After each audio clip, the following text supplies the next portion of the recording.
Well, good morning, everyone. You ready to get started? Can't hear a word. Okay, I'm going to assume you are. Before we start talking about the common sports medicine medical conditions, does anyone have any cases they want to present? Why? Have you had anything up there happen that you want to talk about? Any sports medicine musculoskeletal cases?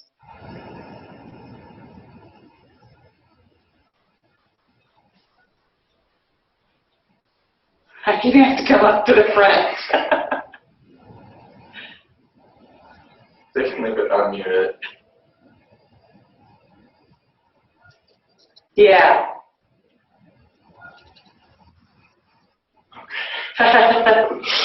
Now, Oahi, you have a remote that you can control your mute with. There should be a mute button on your remote.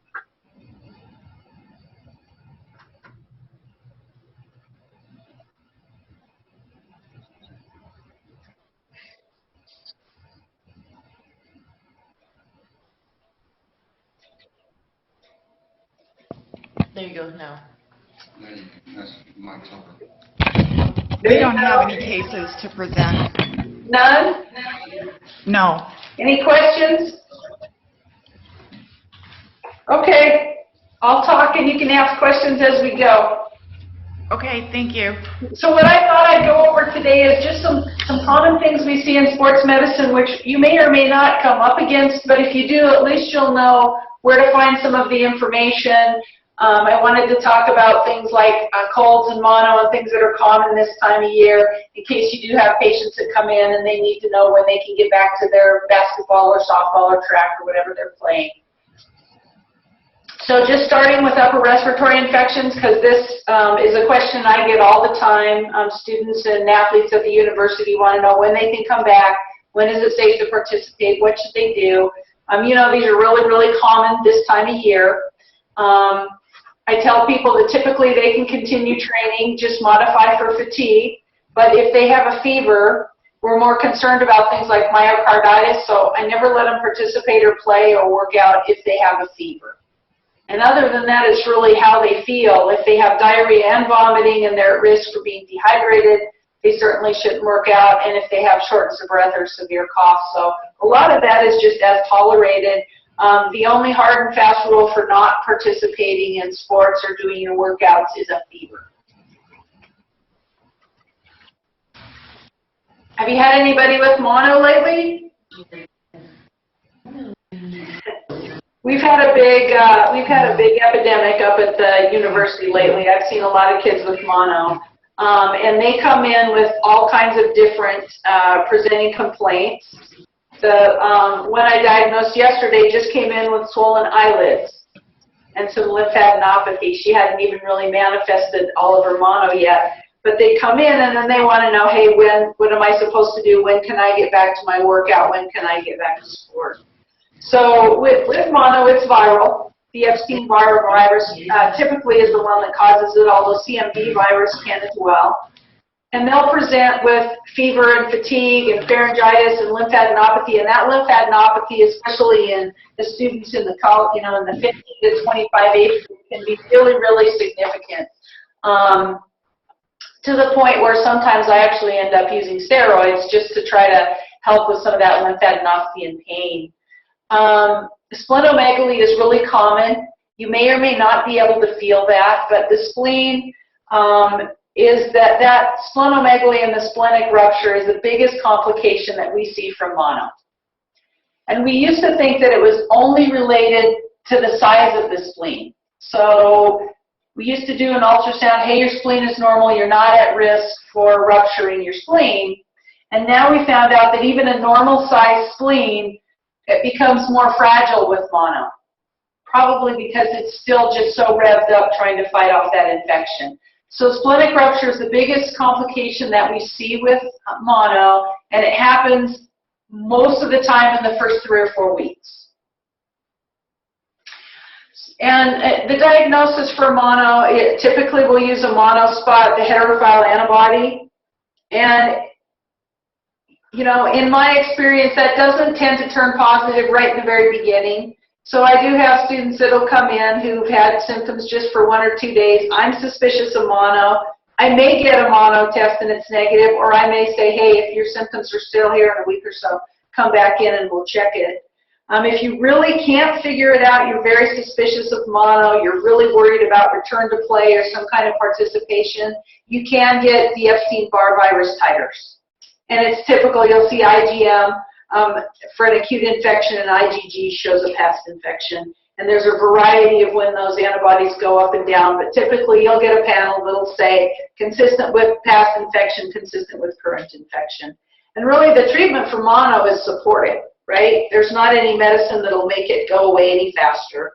A lot of studies have shown that probably a 15 to 25% chance of strep in addition, so I will oftentimes just do a quick strep test.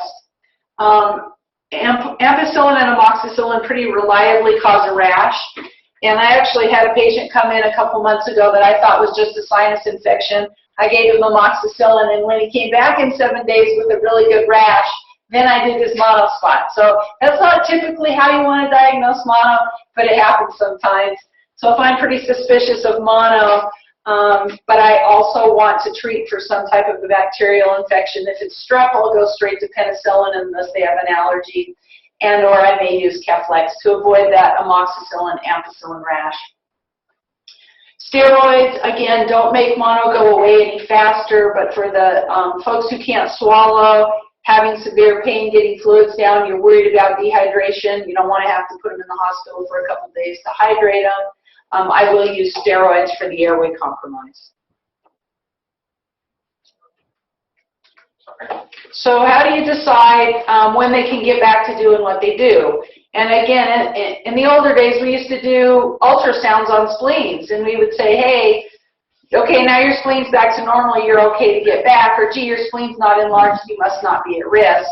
And now that we know that really the splenomegaly on the physical exam and the ultrasound, they're not very reliable because there's a large variety of spleen sizes, depending on your height and your weight and your size. So there's not really a normal for what's a normal spleen. So you can skip really doing the ultrasound and the physical if you're simply dealing with splenomegaly associated with mono.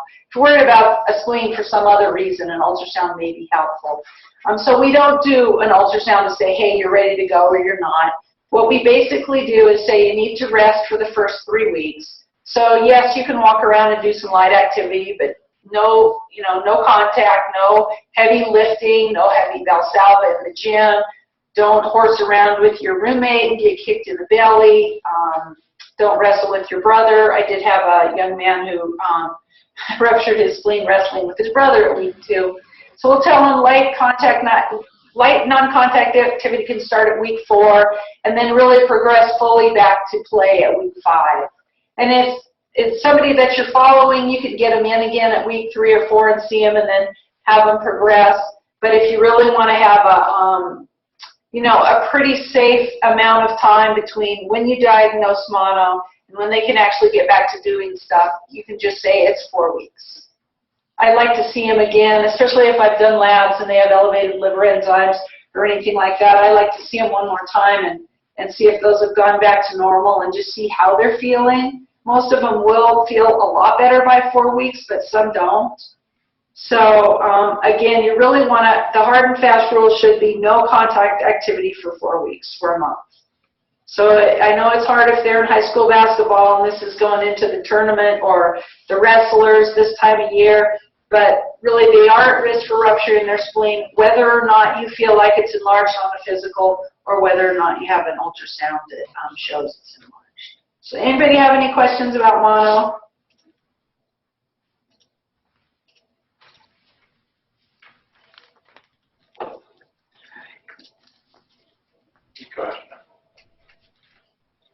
Okay, how about sickle cell trait? Does anyone have any students with sickle cell trait? Any patients? But maybe you don't know, huh? So sickle cell trait is, again, this is another thing we screen for in athletes. It's mandatory at the college level. Some high schools do it, some physicians will do it, pre-participation screening. Certainly at the professional level, they'll screen for sickle cell trait. The military used to do it all the time, and then they decided that instead of screening for sickle cell trait, they would actually just make sure that they never got people into positions where they could be in trouble with sickle cell. So there's some controversy in who screens and what they screen for. But if you read the paper, Cal Berkeley, University of California at Berkeley, had a student athlete die 2 years ago of sickle cell trait. And the university just this week admitted that they were negligent in taking care of that kid. They knew he was positive for sickle cell trait, but he was allowed to continue a workout where apparently he had struggled and struggled, and he ended up not making it. So you probably won't see it very often, depending on the population of students that you're taking care of. But it is actually fairly common at the college level. And a lot of times what you'll have is a young man or a young woman like this little synopsis over here. This was a young man who came in and wanted to work really hard to impress his teammates or coaches. These are the kids who really want to continue, despite the fact that they may be struggling.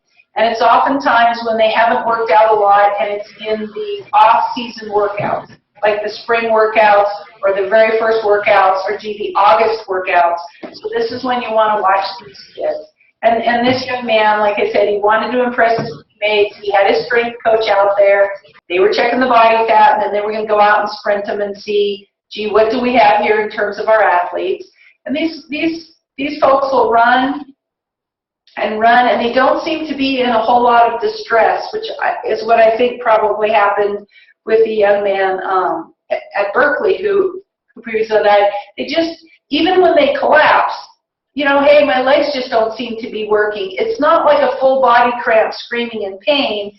And so I think when some of these kids get to the point of collapse, people think, well, gee, it must not be that bad. They really don't look like it's that bad. But unfortunately, what happens with sickle cell trait is once the cascade begins and the cells sickle and all the different organs lose their blood supply, they can really go into a big DIC-like picture. Potassium goes really high, and oftentimes they'll die of an arrhythmia.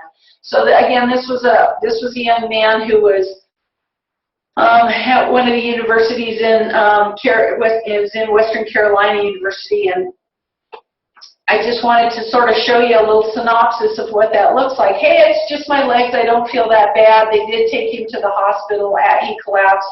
90 minutes later, he was dead. And they started testing for sickle cell disease in 2009, and soon after, after another young man died at Rice University and the family sued, all the NCAA universities now test for sickle cell trait pre-participation. So when we test for it and we come up with positives, then we have to talk to the students about sickle cell trait. And it in of itself is not a disease. It's a trait. They get one normal hemoglobin gene, and they get one for the sickle hemoglobin gene. It doesn't cause anemia. Most of the time they're asymptomatic until they get in a position where they have high physical stress and low oxygen. And the place that this was first identified was actually the Air Force. And they'd have their airmen up at a low oxygen, high altitude in the planes, and some of these folks had sickle cell crises. And so that's when they started screening, and like I said, now they've actually just changed their policies for how they have people work out to avoid the significant distress and collapse. But again, this is a rare thing to have happen, but it can. You just want to be aware of it. We don't screen at the high school level. If you do have a student who comes in and says, hey, I do have extra trouble with cramping, it seems like when I'm first starting my workouts, I really struggle versus all the other students. You could test for it. Again, it's controversial, so at the university level, we have to test for it. Military doesn't do it. They use universal exercise precautions, so they try to watch their folks more closely during exercise. And the American Society of Hematology opposed mandatory testing. They said it might be discriminatory because you're looking at certain groups. So what groups? People whose ancestors came from countries where it was warm and hot and they had malaria. Because sickle cell trait is adaptive, and it's harder for the malaria parasite to penetrate a sickle cell versus a normal red blood cell. So it actually became an adaptive thing that enhanced survival in those countries. So Africa, South or Central America, the Caribbean, Mediterranean countries, India, Saudi Arabia, and actually Greece has one of the highest areas for sickle cell trait. We see it in athletes at all levels, certainly at the Olympic level. And what's really important is it's not a barrier to outstanding athletic performance. But they need to be able to be, they need to be able to stop when they have distress, and they need to be educated to stop when they have distress. So you may or may not have someone with sickle cell trait, or you might pick one up because they do come in saying, I really do have a lot more problems than my peers. And some of the complications, the sickle cells can block your blood supply to any organ. And so you can imagine kidneys could have trouble, and you can have gross hematuria. You can infarct your spleen, and that did happen to a professional football player when he went to play in Denver. And I've noticed now that when that team plays in Denver, he doesn't play. So he's still playing football but doesn't go to Denver. This exertional rhabdomyolysis is what most of the folks die from, and that can be life-threatening.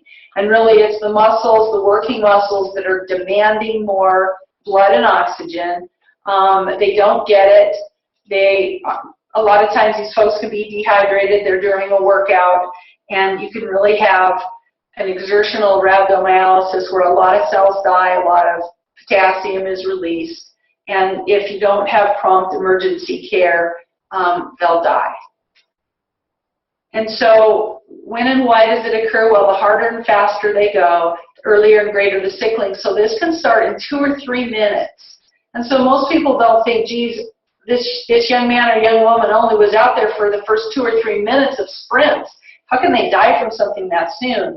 It can happen really quickly with any kind of all-out exertion, and they need to be allowed to stop and recover. You can't force these kids, and you shouldn't, right? If someone's in distress or they're having trouble, they need to be allowed to stop, rest, get a drink. So what we do when we screen all the student athletes with sickle cell trait is then we identify, say we have 10 out of 400, and we meet with the strength and conditioning coaches and the athletic trainers who will be supervising these students and say, hey, these are the ones, and you need to keep an eye on anyone that has distress, but particularly these folks, especially in the early workouts, they need to have the ability to stop any drill or any kind of conditioning immediately. And usually what will happen is they'll stop, they'll rest, they'll recover, they'll do fine. They can usually return the next day. And it does seem like after a couple weeks, they do tend to tolerate things a little bit better. They can still sickle no matter what, but as we get on through the season, we have less and less problems. But again, they complain of muscle pain and weakness, but it doesn't seem to be really severe pain. It's more like, I can't go, it's numb, I'm locked up, it's not that severe, oh my gosh, I have a cramp, screaming.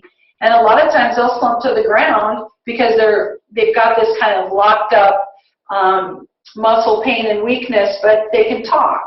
And I think, again, that tends to sort of fool people into thinking maybe it's not that serious. But if you have a sickle cell, a patient who you know has sickle cell trait, who does get in this kind of distress, they need to go to the ER emergently. We typically have oxygen available, and you can have it on the sideline, you can have it in your clinic, you can certainly have it at the ER. We'll have it at practices for the kids with sickle cell trait. One of the best things you can do immediately is to give them oxygen, try to help those cells get some more oxygen, and the sickling will decrease. So really what you tell them if you have one is to set their own pace. It's a slow, gradual conditioning. You need to have adequate recovery between drills. Everybody should. That's just good strength and conditioning.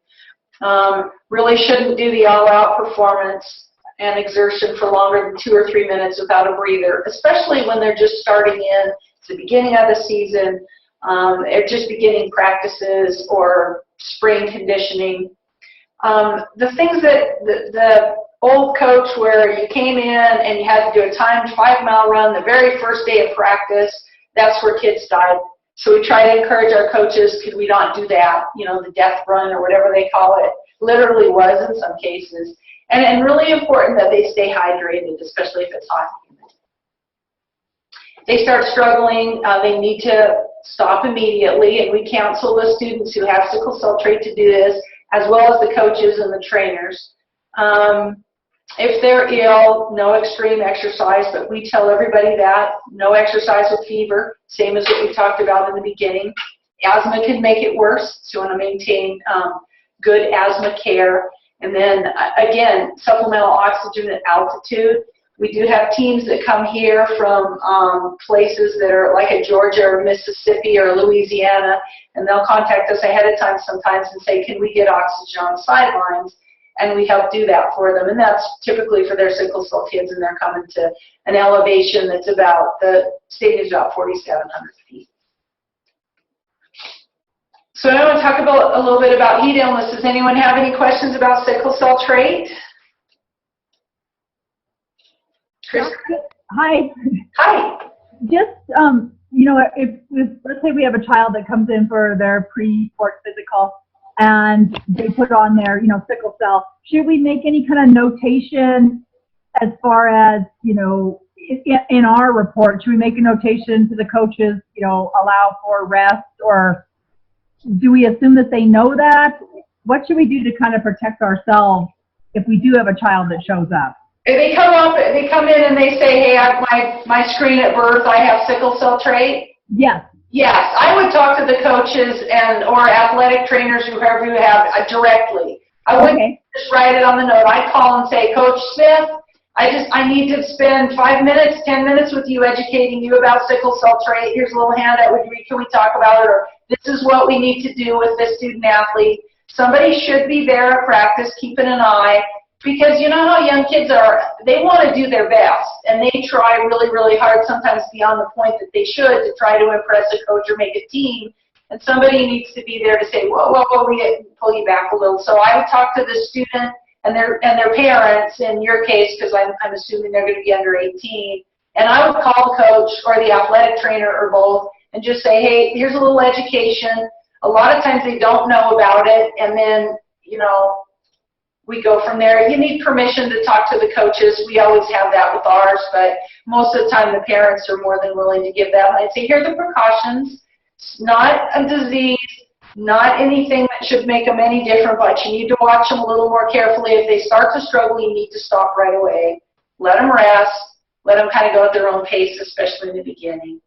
So that would be when I would actually make a phone call and make sure that I told whoever was going to be watching that kid, here's the condition, because that's when they get in trouble. The heat stuff, it's not the time of year for the heat stuff, but I've thrown, this is a kind of common medical conditions, things that you might see, so we can go through a few of the different heat things that can cause significant problems. So heat edema is really people swallowing the heat. It's not that big a deal. Heat cramps, you'll hear that all the time. Again, probably people that aren't quite in shape. There's some neuromuscular fatigue, dehydration, those kind of things. The heat syncope, the exercise-associated collapse, typically at the end of a race. They stop running, the blood pools in their legs, nothing gets up to their brain. It's more of a cardiac, vasovagal-mediated kind of a collapse. Heat exhaustion, where they'll have a high body temp, but no mental status changes, and that's important. And then the exertional heat stroke, which is the significant one, where the elevated body temperature in conjunction with CNS dysfunction. So when they start getting goofy, that's a real emergency. Ideal if you could stop them a little bit earlier and cool them down, but again, that doesn't always happen. So the exertional heat stroke is considered a medical emergency. Typically, their body temperature will be greater than 104 or 40.5 if you're using centigrade. And they have CNS dysfunction. They'll have mental status changes. They're confused, they're ataxic, seizure, syncope, coma. This is a medical emergency, but it can be treated, and you can have a 100% survival rate if you can cool them first and transport them second. But how do you cool them first? So really important, if you're exercising in a really hot place and you're doing the 2-a-days, that there's some way to try to cool folks on site. We bring in basically their like cattle water troughs, and we put ice in it, and they sit out there, and if we have a kid who has a problem like this, they go dunk in the ice tank. Hose water, you can use that. It's not as cool. But if you, like I said, if you have kids practicing and it's going to be really hot out there, or it's in August, you can get someone to donate a couple water troughs and some water and some ice. You can prevent the exertional heat illness deaths. But imagine what happens. I'll just say I happen to be out there on the high school sideline. We don't have a way to cool. Kid goes down, I think this is an exertional heat stroke. Maybe I even have the ability to do a rectal temperature and say for sure that it is. I call 911. Here they come. It's about 5 or 10 minutes. Let's say they were really close. They got there in 5 minutes. Transport down to the hospital. That's another 5 to 7 minutes. Now they get to the hospital. How are they going to cool them? Do they have an ice bath ready? No. Now another 20 minutes before we get them cooled down, you've gone 40 minutes. Those are the folks who die. So for the exertional heat stuff, if you're trying to prevent it or you're overseeing or you're in a position where this could happen, really even if you just get someone in town to donate some, like I said, donate some water troughs and some ice for 2 weeks, you'll be much more successful at preventing this. Cold water immersion is the fastest way to cool them and the lowest morbidity and mortality. And no, it doesn't cause cardiac arrhythmias. You just dunk them in there. So hopefully you don't get to that stage because you can do some other types of prevention. So really they need to be acclimated for 10 to 14 days, wherever it is. And that should be built into with your coaching staff. You need to say, hey, if it's too hot, it's too hot. We can't be practicing. It doesn't make you tougher. It's not a source of pride. Let's put these kids out there when it's 105. We need to restrict the activity. We need to change it to the night. We need to go inside where it's air conditioned. We need to just do a walkthrough, short, more breaks, more water. Clothing, light or less clothing, light colored clothing, less equipment. This isn't the time to say we're going to try out our full practice gear, whether it's pads and helmets and dark colored uniforms or dark soccer or whatever. Again, need to be really closely monitored, stay hydrated, have frequent rest and water breaks, and same thing, if anyone is ill or dehydrated, no practice. Some places they actually test the urine-specific gravity before practice, see how dehydrated or how concentrated kids' urine is. Hey, you don't get to practice, you're not hydrated, or they'll have them hydrate after practice that night to make sure they're well hydrated. Again, probably more than you're going to do, but preventing heat illness is the acclimation part, and not going too much too fast and having common sense and saying it's not going to make us a better team to practice in 105-degree heat. In fact, we could cause some major problems there. I just wanted to talk about IV fluid hydration and pre-game or in-game hydration. This has kind of become an in thing to do, and gee, I have players come in and say, I need an IV before the game so I can play better, or they're so sick, they've had nausea and vomiting and diarrhea all night, and they want us to give them some Zofran and IV fluid, and then, gee, do you think they can play? And I have done that in rare occasions, but for the most part, they're so sick, it doesn't do any good. You try to get them out there, and they don't last very long.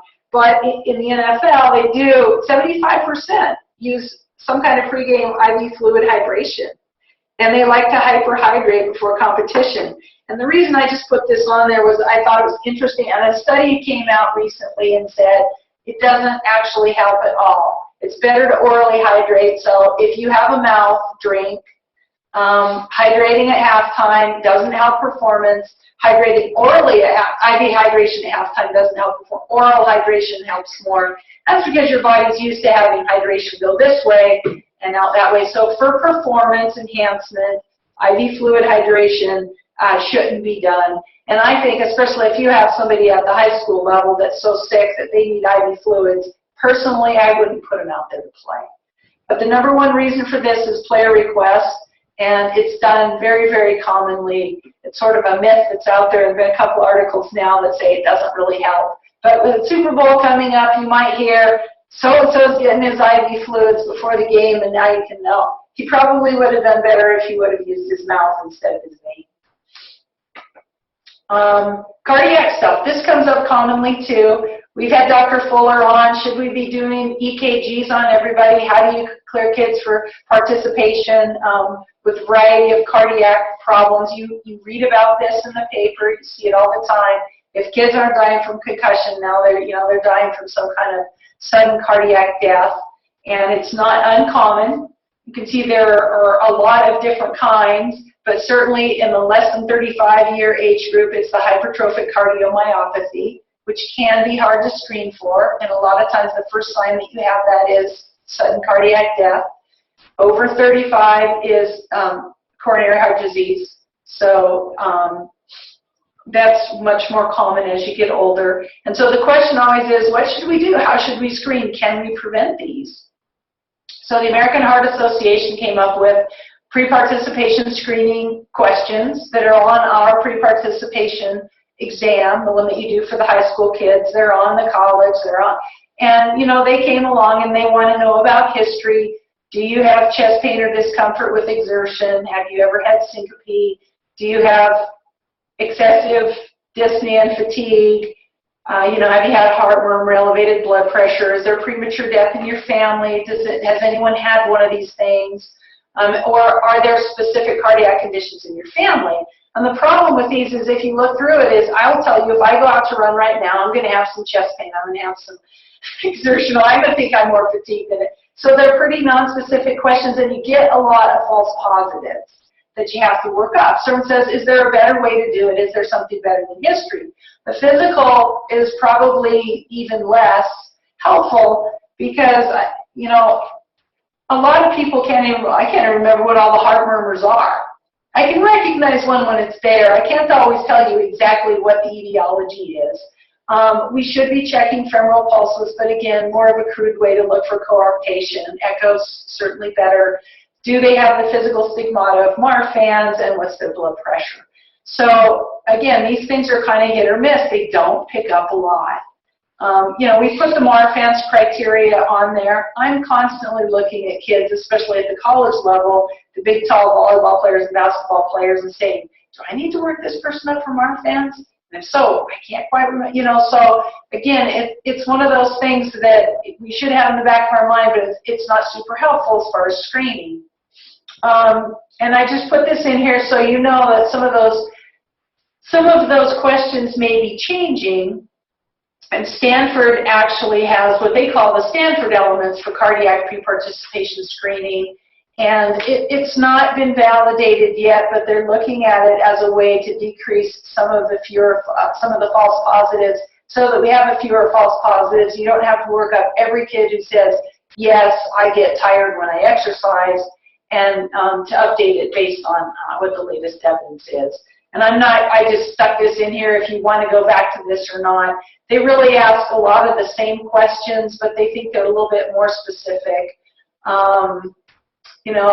Again, asking about family, asking about palpitations, saying things that are a little more specific, like around the time you're exercising, does your heart ever suddenly go too fast or skip beats, irregular beats, flip-flops, and cause you to feel lightheaded or blur your vision?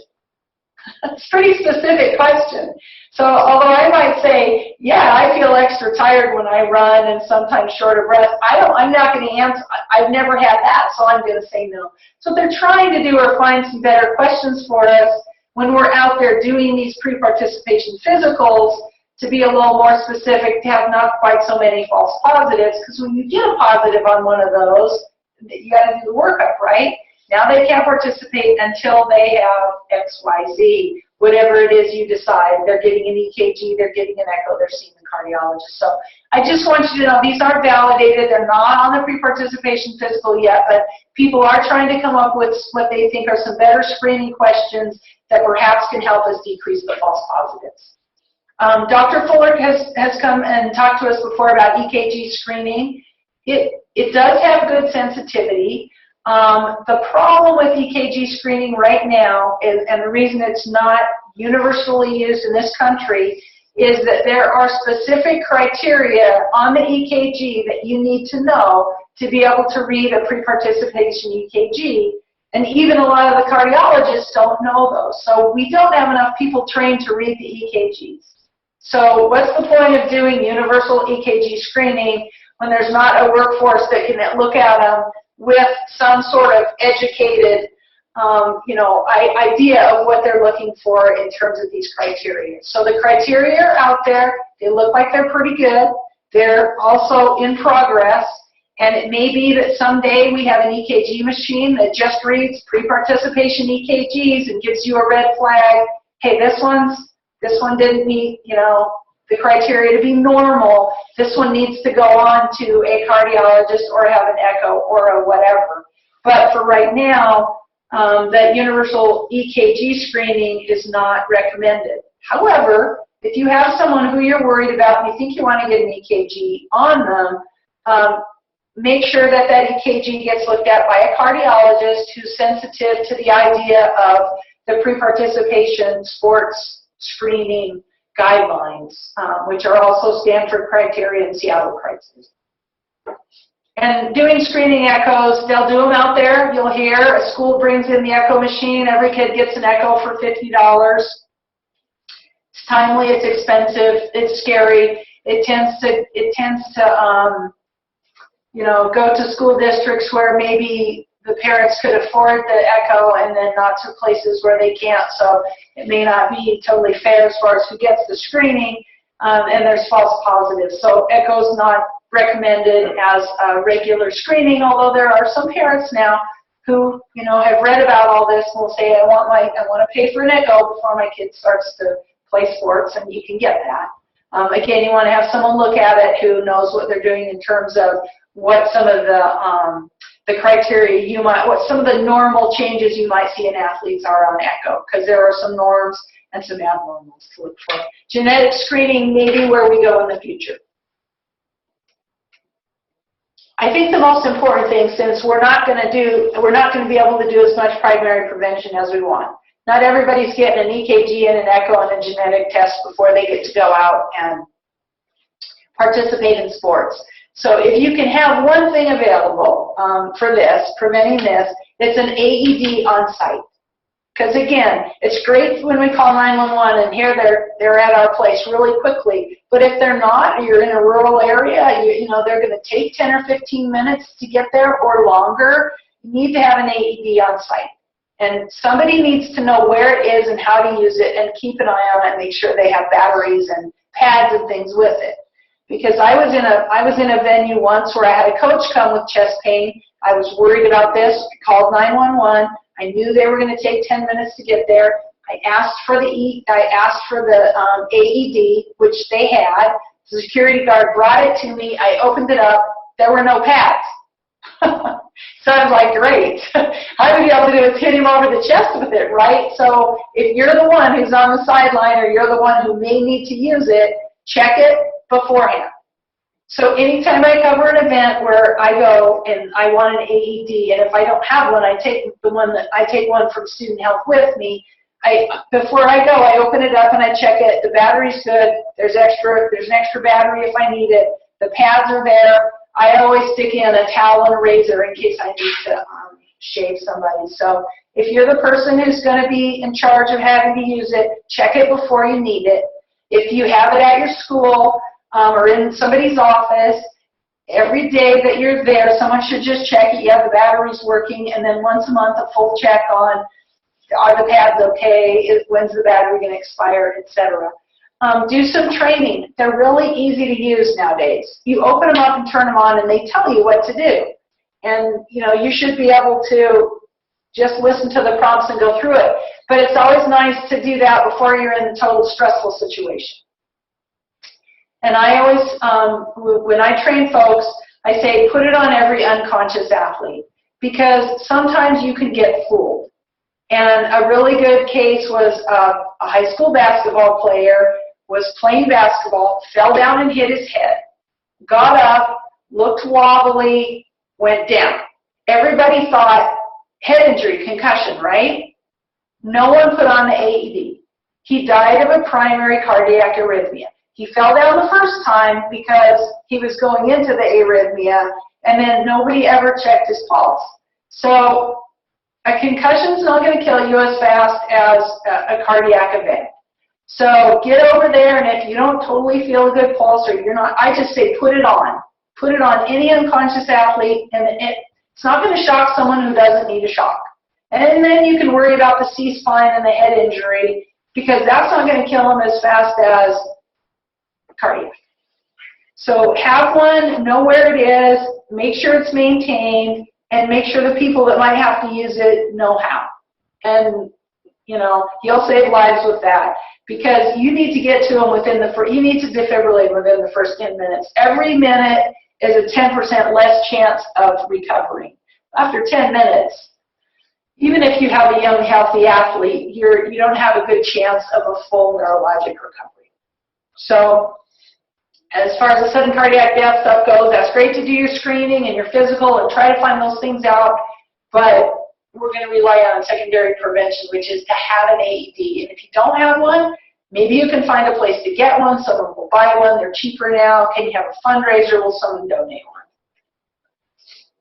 one? Another reason to have an AED is this Commotio Cordis. It happens in young kids, and you'll see this. They get hit in the chest with something. Probably the most common one we see is a baseball.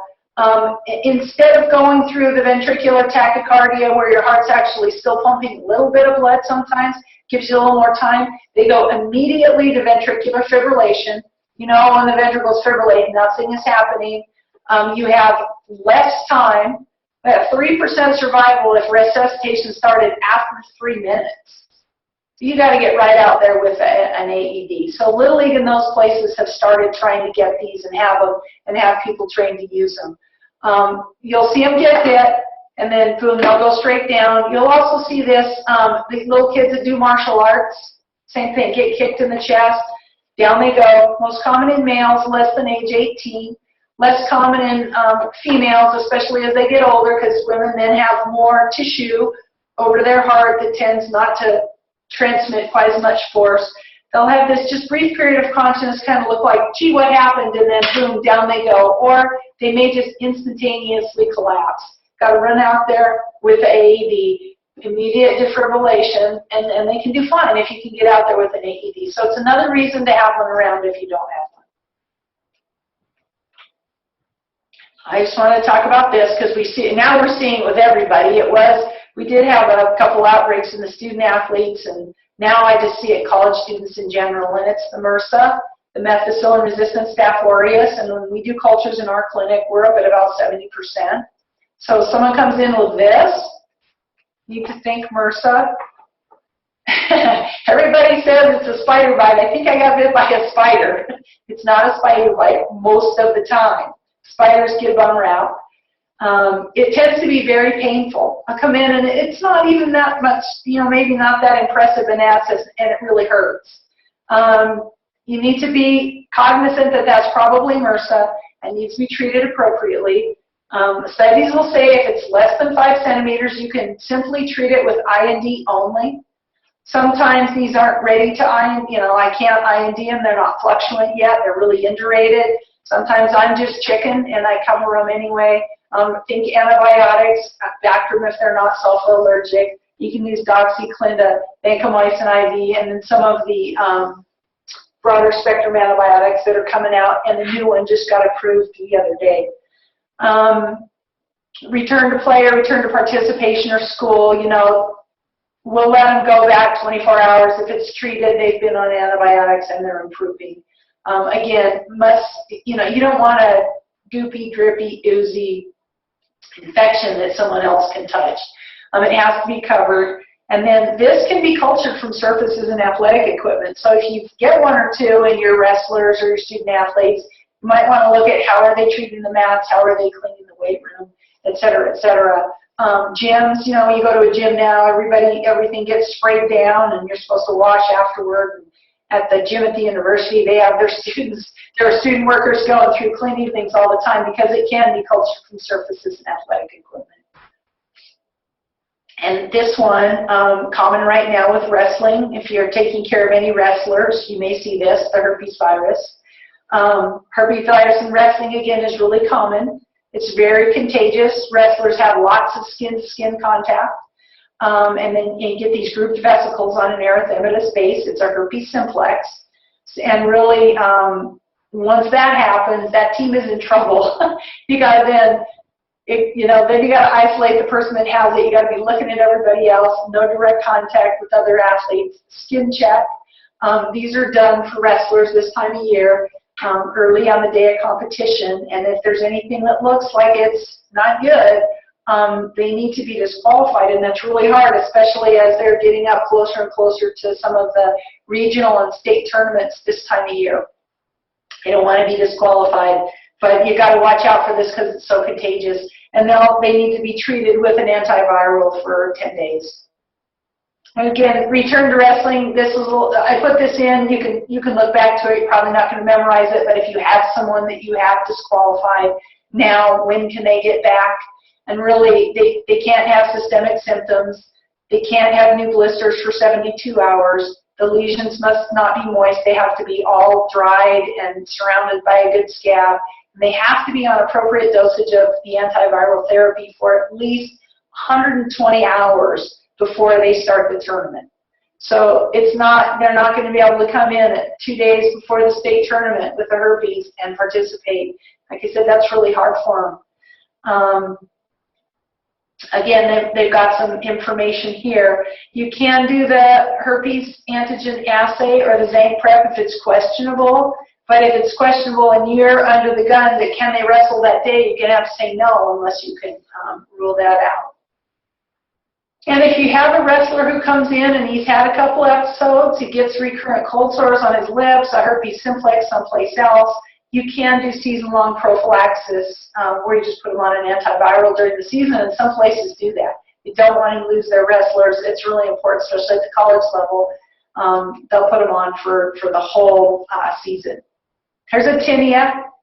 Same thing, also need to watch out for that. It's wrestling season.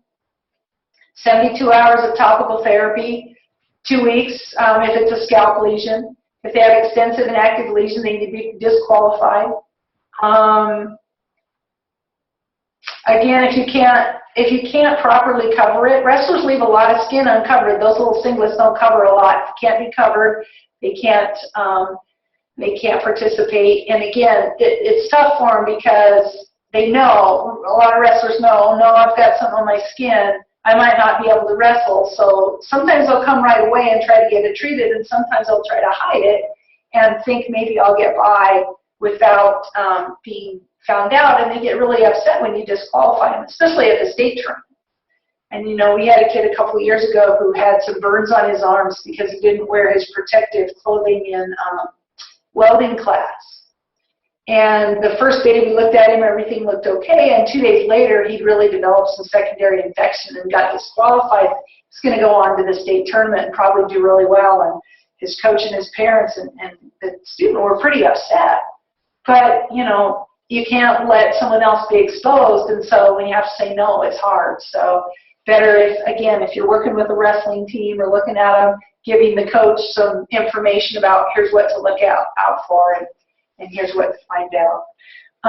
I don't know about you guys and your patients and your clinics, but I think the mental health conditions for sure in the college population for us, it's just growing rapidly. We don't have enough psychiatrists and psychologists to even help us. It's really, really common.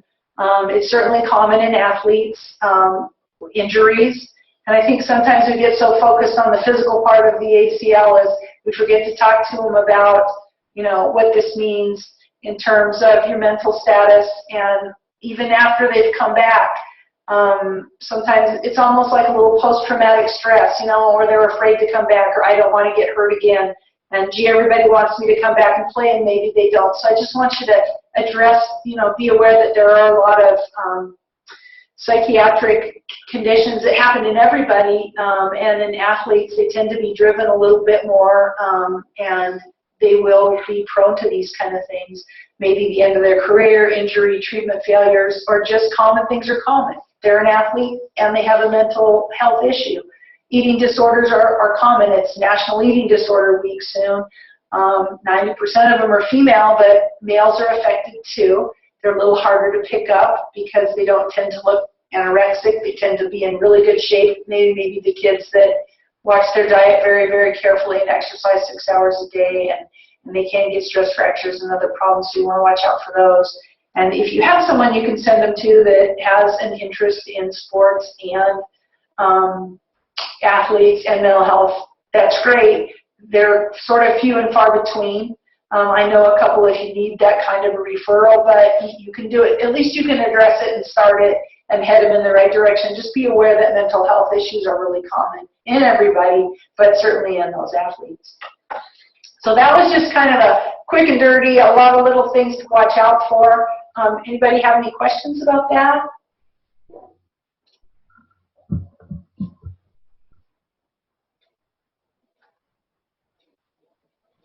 You guys see any of these things?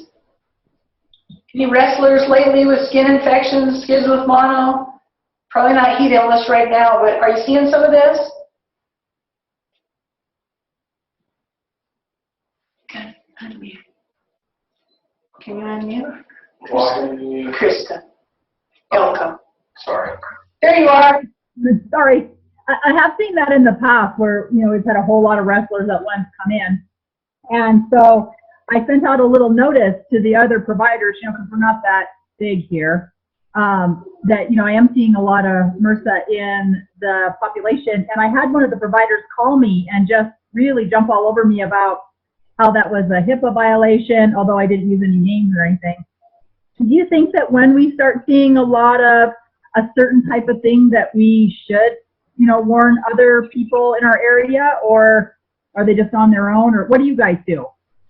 We get the health department involved if we're really concerned, but yeah, we'll just talk amongst each other. If you're not disclosing identifiable patient information, you can talk to the other providers, and I would much rather do that than have a big outbreak out there that no one knows about. But if we're seeing a lot of a certain thing, and you want to do it through you can get your local health department involved. And they can send something out to they have all the providers, emails and addresses, and they can look into it and send an alert if necessary. But I think having a collegial, where you're in a hospital or, and to say, hey, it happens in student health all the time. I'll come and I'll go, you know what? I've had 3 kids with bloody diarrhea. Is anyone else seeing this? And 2 other people say, yeah, us too. They go, well, maybe we ought to get the health department involved. And then pretty soon, yep, there's a Campylobacter outbreak at the whatever restaurant. You know what I mean? So if everyone's seeing it in isolation and not communicating, you never know if there's a bigger problem or not, and people might not get taken care of as well. So I don't think there's a problem at all with saying, hey, I've seen some MRSA cases in the wrestlers. That's not a HIPAA violation.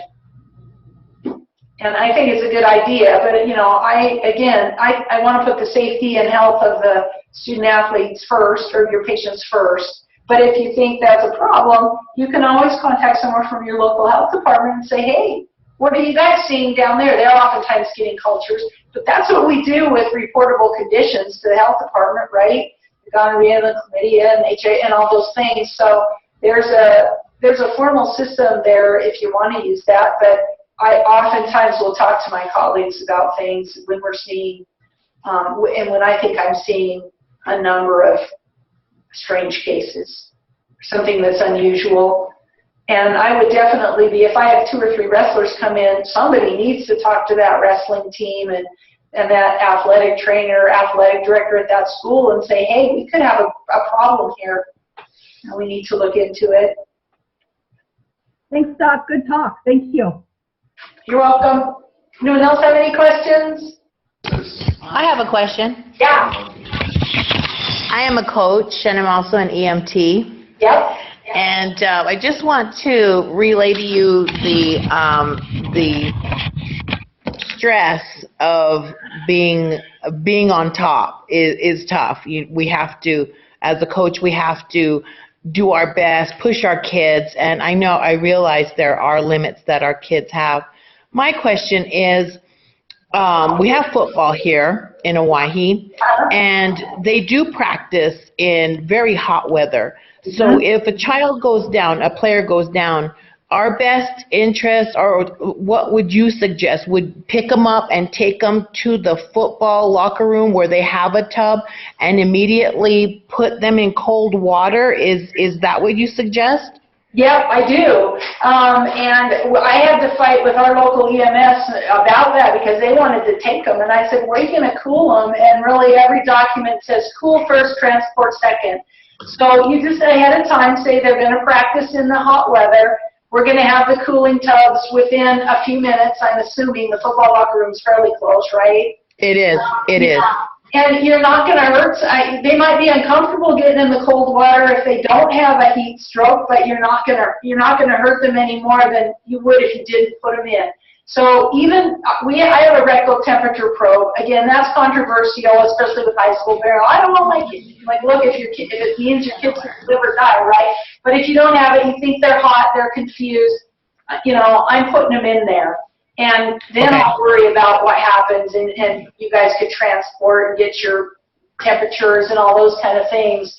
But yeah, I would say that kid goes down, you think it's been really hot, they're confused, they're going in the cool tank. You need to make sure that they don't go unconscious and go underwater, and you have a worse problem, now they're drowning. So what I'll do is put a towel around them and under their arms and hold them up. And if it's a really big kid, because you probably have some big football players. We certainly do. I might have somebody on each side holding them up under their axilla.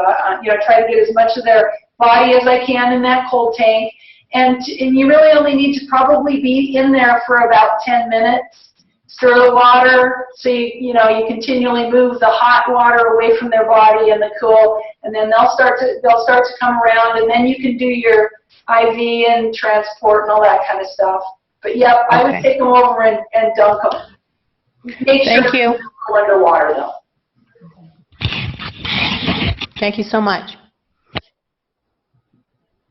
Okay, thanks. All right, everybody, remember to do your evals, and then Awagi, if you could send in a paper form attendance sheet, that'd be great.